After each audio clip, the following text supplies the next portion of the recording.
السلام علیکم ورحمۃ اللہ وبرکاتہ۔ امید کرتا ہوں تمام ناظرین خیریت سے ہوں گے۔ آج ہم بیان کریں گے کہ اللہ تعالیٰ نے سورۃ تحریم میں کون کون سے احکامات نازل کیے ہیں۔ سورۃ تحریم جو کہ 28ویں پارے میں موجود ہے، اس کی آیات کی تعداد 12 اور رکوع کی تعداد 2 ہے۔ یہ مدنی سورت ہے۔ اس سورت کا نام اس کی پہلی آیت کی کلمے لم تحرموا سے ماخوذ ہے۔ اس سورت میں واقع تحریم اور 2 مثالیں بیان ہوئی ہیں۔ آیت نمبر 1 سے لے کر 7 تک واقع تحریم اور اہل عیال کو جہنم سے بچاؤ کے بارے میں بتایا گیا ہے۔ اس سورت کی پہلی آیت میں جس واقعہ کی طرف اشارہ ہے، اس کا تعلق خود نبی کریم صلی اللہ علیہ وسلم کی ذات کے ساتھ ہے۔ جب آپ نے اپنی لونڈی ماریا کپتیا یا شہد کے استعمال سے اپنے آپ کو روک لیا۔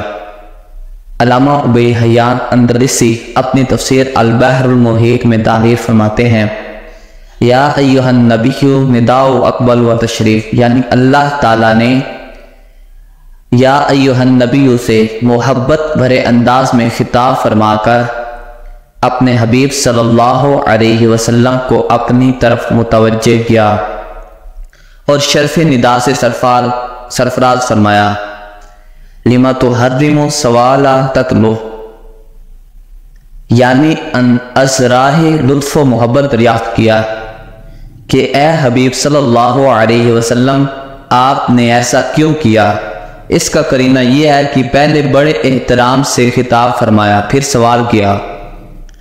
پھر فرماتے ہیں کہ یہاں تحریم سے مراد تحریم شرعی نہیں، جس طرح وحی الہی سے کسی چیز کو پہلے حلال تھی حرام کر دیا جاتا اور اس کے بارے میں یہ اعتقاد رکھنا ضروری ہوتا ہے کہ یہ حرام ہے، بلکہ یہاں تحریم سے مراد امتناع، یعنی کہ کسی چیز کو استعمال کرنے سے رک جانا ہے، جیسے کوئی شخص کسی حلال اور مباح چیز کے استعمال کرنے سے اپنے آپ کو باز رکھ لیتا ہے۔ اور کبھی یہ امتناع کسی کی دلجوئی، یعنی کہ دل کی خوشی حاصل کر لیے ہوتا ہے، جس کی خوشنودی مطلوب ہوتی ہے۔ دوسری صورت یہ ہے کہ حلال کو حلال ہی سمجھا جاتا ہے، لیکن اس کے استعمال سے اجتناب کیا جائے، ایسا کرنا مباح اور حلال ہے، اور نبی کریم صلی اللہ علیہ وسلم کی تحریم کی یہی صورت تھی۔ اب سوال یہ پیدا ہوتا ہے کہ اللہ تعالیٰ نے عتاب کیوں کیا؟ اس کا جواب یہ ہے کہ اللہ تعالیٰ کی عتاب کی وجہ یہ ہے کہ حضور نبی پاک صلی اللہ علیہ وسلم نے اپنی ازواج کی خوشنودی کے لیے اپنے اوپر خود پابندی عائد کر لی، جس سے حضور پاک صلی اللہ علیہ وسلم کو تکلیف اور مشقت کا سامنا کرنا پڑا۔ اللہ تعالیٰ کو یہ ہرگز گوارا نہیں کہ اس کے محبوب کو تکلیف پہنچے، اس لیے فرمایا کہ آپ نے ایسا کیوں کیا؟ آپ کو اپنی ازواج کی خوشنودی مطلوب ہے تو مجھے آپ کا آرام اور آپ کی راحت مرغوب ہے۔ ایسی ناروا پابندیوں کی اجازت میں آپ کو کیوں کر دے سکتا ہوں؟ اسی طرح ازواج مطہرات کی اس بات پر گرفت فرمائی گئی جو ہر چند باہمی حسن زن کی بنا پر صادر ہوئی تھی، مگر اللہ تعالیٰ نے تنبیہ فرمائی۔ پھر ایمان والوں کو ہدایت فرمائی گی کہ اپنے آپ کو اور اپنے اہل و عیال کو دوزخ سے بچانے کی فکر کرو، جس کا ایندھن انسان اور پتھر ہیں، جس پر بڑے تندخو فرشتے مقرر ہیں جو کسی حالت میں رب کی نافرمانی نہیں کرتے۔ آیت نمبر 8 سے لے کر 12 تک توبۃ النصوح، یعنی کہ سچی توبہ اور اس کی 2 مثالیں بیان کی گئی ہیں۔ ایمان والوں کو حکم دیا گیا کہ اللہ کے حضور سچی توبہ کرو، توقع ہے کہ اللہ تعالیٰ تمہارے قصور معاف کر دے گا، تمہیں جنت میں داخل فرمائے۔ وہاں اللہ اپنے نبی کو اور اس کے ایمان والے ساتھیوں کو رسوا نہ کرے گا۔ حضور پاک صلی اللہ علیہ وسلم کو حکم فرمایا گیا کہ کافروں اور منافقوں کے خلاف عملی اور زمانی جہاد جاری رکھیں اور ان کا ٹھکانہ جہنم ہے، وہ لوٹ کر آنے کی بہت بری جگہ ہے۔ حضرت نوح علیہ السلام کی بیوی اور حضرت لوط علیہ السلام کی بیوی کی مثال سامنے ہے۔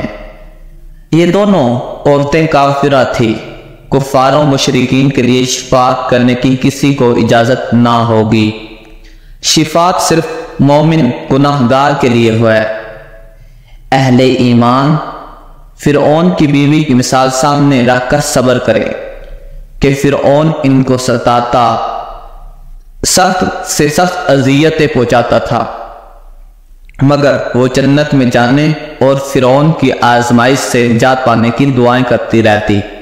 اسی طرح مریم عمران کی بیٹی کی زندہ مثال سامنے ہے کہ اس بندی نے عزت کی حفاظت کی تو ہم نے اس میں اپنی روح پھونکی، اور اس نے اپنے رب کے کلمات اور کتابوں کی تصدیق کی، اور وہ اللہ کے فرمانبرداروں میں سے تھی۔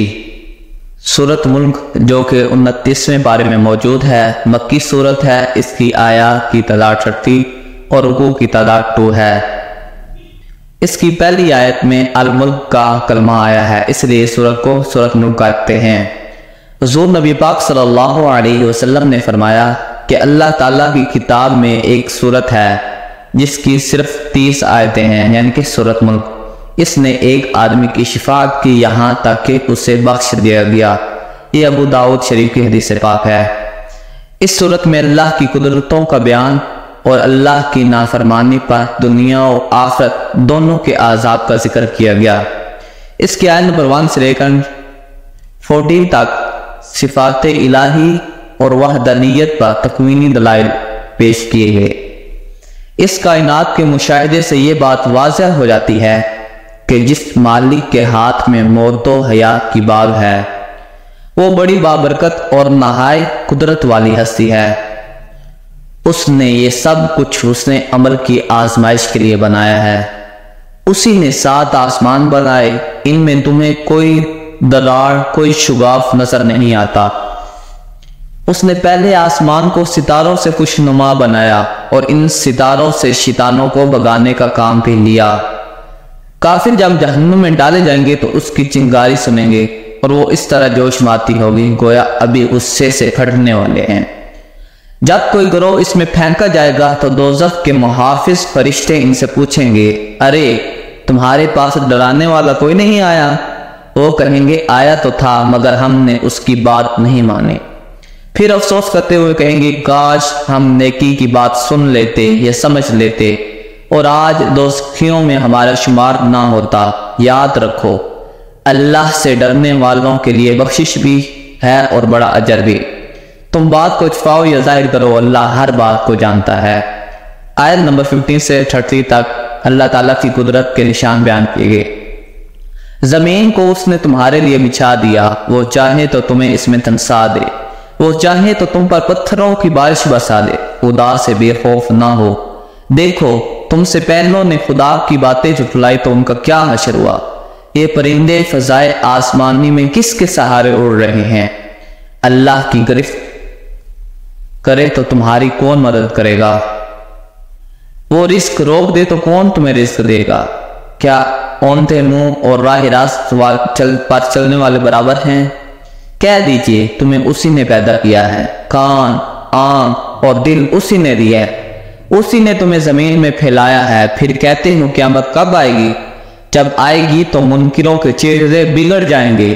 آپ کہیں میرا ساتھ میرا رب جو چاہے معاملہ کرے، مگر کافروں کو اس کے عذاب سے کون بچائے گا؟ میرا اسی پر ایمان ہے، اسی پر بھروسہ ہے، ان قریب تمہیں پتہ چل جائے گا کہ گمراہ کون ہے۔ لیکن اگر وہ تمہارے پینے کا پانی اتنا گہرا کر دے کہ تم اسے حاصل نہ کر سکو تو پھر تمہارے پاس صاف شفاف پانی کون لائے گا؟ جب اس صورت کی آخری آیت پڑھیں گے تو دل میں کہے اللہ رب العالمین، تاکہ سوال کا صحیح جواب آ جائے۔